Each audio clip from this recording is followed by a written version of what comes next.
வணக்கம் மக்களே. தமிழகத்தினுடைய இருண்ட தினம் ஆரம்பித்தது இன்று. 1967 திராவிட முன்னேற்ற கழகம் என்று சொல்லக்கூடிய அந்த நயவஞ்சக கட்சி நிறைய அப்படித்தான் பண்ணிட்டு இருக்காங்க. 67க்கு முன்னாடி இந்தி ஒழிகன்னு சொல்லி காங்கிரஸை பயங்கரமாக எதிர்த்து நாய்ப்பால் எதற்குன்னு கேட்டு இவனுனால இந்தியை ஒழிக்க முடியல, ஒரு இலையும் ஒழிக்க முடியல. 67 ஆட்சியை பிடிச்சாங்க. என்ன தேர்தல் வாக்குறுதி கொடுத்தா தெரியுமா? படி அரிசி திட்டம்னு சொன்னாங்க. 3 படி லட்சியம், 1 படி நிச்சயம். அப்படி போடாவிட்டால் எங்களை முச்சந்தில நிறுத்த வச்சு சவுக்கால் அடிங்கள்னு அண்டப்புலகன் அண்ணாதுரை சொன்னார்.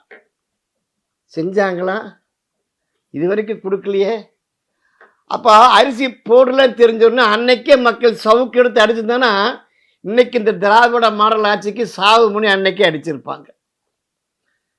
இவருக்கு ஒரு நிலையான கொள்கையை கோட்பாடு எதுவுமே கிடையாது. பிஜேபி பயங்கரமாக எதிர்த்தான். வாஜ்பாய் கூட கூட்டிட்டு சென்றாங்க. இந்த அரசியல் அநாகரீகங்கள் அரங்கேறியது திமுக ஆட்சியிலே. திராவிட நாடு கொள்கை எடுத்தா அண்ணாதுரை. இப்போ நேரு பிரதம மந்திரியாக இருக்கிறார். சொன்னார் அண்ணாதுரை தனி நல்லா கேட்கக்கூடாது, சட்டப்படி தப்பு இதுக்குள்ளே போட்டுருவோம் அப்படின்னாரு. உடனே கோட்பாடை மாற்றிட்டாங்க. மாநிலத்தில் சுயாட்சி, மத்தியிலே கூட்டம். என்ன வெங்காயம் விடாது. அண்ணாதுரை சொன்னார் திண்ணையிலே படுத்துக்கொண்டாது திராவிட நாடு பெறுவோம்னு சொன்னாங்க. அண்ணாதுரைக்கு திராவிட நாடும் கிடைக்கல, சுடுகாடும் கிடைக்கல. கடற்கரை கொண்டே போச்சு, கடற்கரையோட சுடுகாடை மாற்றி வச்சுட்டாங்க.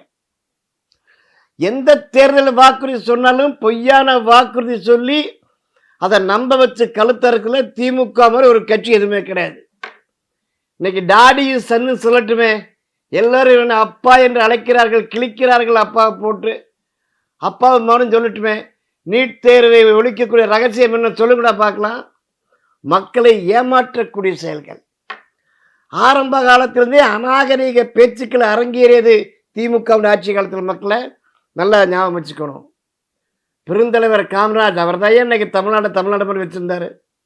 அந்த பெருந்தலைவர் காமராஜை இன்னும் எருமத்தோலை கருமாண்டி இன்னும் பயங்கர கேவலமாக பேசுனாங்க.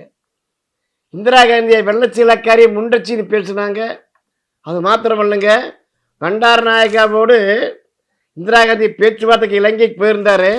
இப்போ சொல்கிறாரு அவரும் மனைவியை இழந்தவர், இந்த அம்மையாரோ கணவனை இழந்தவர், 2 பேர் ரூம்குள்ளே என்ன பேசுனாங்கன்னு தெரியாது. கேவலமாக பேசினவங்க. தமிழக சட்டசபையிலே TN அனந்தநாயகி என்று சொல்லக்கூடிய காங்கிரஸ் கட்சி எம்எல்ஏ திராவிடம் சொல்ல எங்களா இருக்குங்க திராவிடன் கேட்டாங்க. அதுக்கு என்ன சொன்ன தெரியுமா? பாவாடை நாடாவை அவிழ்த்துப்பார் திராவிடம் தெரியுன்னு சொன்னது இந்த திமுக காரனுங்க. இவங்க தூக்கி கொண்டாடுங்க தந்தை பெரியாருன்னு அந்த ஈவே ராமசாமி நாய்க்கு அன்னைக்கே சொன்னார், இந்த முன்னேற்ற கழகத்துக்காரங்க ஓட்டுக்காக என்ன வேணும் பண்ணுவானுங்க அப்படின்னாங்க. இந்திரா காந்தி தமிழ்நாட்டுக்கு வர்றாரு, திமுக காரங்க கருப்புக்கொடி ஆர்ப்பாட்டம் நடத்துகிறாங்க. நெடுமாறன் இல்லைன்னா இந்திரா காந்தி அன்னைக்கே செத்துருப்பாங்க. பயங்கரமான கலவரம். இந்திரா காந்திக்கு அடிபட்டு விறகிறதுக்கு வீசியிருக்கானுங்க. இந்திரா காந்தி அடிபட்டு ரத்தமெல்லாம் ஒளி சேலையெல்லாம் ரத்தம். அப்போ இதே கரடி சொன்னார், அது என்ன ரத்தம்னு அந்த அம்மாவுக்கு தான் தெரியும்னு சொன்னவர் திராவிட முன்னேற்ற கழகத்துக்காரங்க. இப்படி எவ்வளவு கேவலமாக பேசணும் அவ்வளவு கேவலமாக பேசிட்டு அடுத்து அப்படியே பெல்ட் அடிப்பான். நேருவின் மகளே வருக, நிலையான ஆட்சி தருக. என்னடா கேவலம்.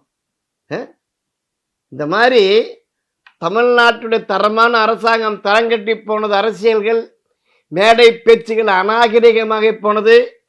நெல்ல சொல்லப்போன நெல்ல தமிழ் நீ சாகுன்னு சொன்னதை போல இன்றைக்கு தமிழ் அழிந்து கொண்டிருக்கிறது. இவன் சொல்கிறான் இந்தி வந்தால் தமிழ் அடின்னா, இந்தி வந்தால் மலையாள அடியில், இந்தி வந்தால் ஆந்திரா தெலுங்கு அடியில், இந்தி வந்தால் கன்னட மலையில். இவனு தான் தமிழ் அடிச்சுட்டு இருக்கானுங்க. தமிழுக்காக, தமிழ்நாட்டுக்காக, தமிழ் மக்களுக்காக எதுவுமே செய்யாமல் 67 இந்த அன்னைக்கு தான் ஆட்சியை பிடிச்சாங்க. அன்னைக்கு பிடித்த கருப்பு சூரியன் இவன்னைக்கு உதயசூரியன் சொல்லிட்டு இருக்கா. அது தமிழகத்துடைய கருப்பு சூரியன். அந்த கருப்பு சூரியனை இந்த தேசத்திலிருந்து அகற்றக்கூடிய நாள் நமக்கு நெருங்கிடுச்சு. பொம்பளை சண்டைக்கு பிறகு திமுகவை முற்றிலுமாக புறக்கணிக்க வேண்டும். ஜெய் ஸ்ரீராம்.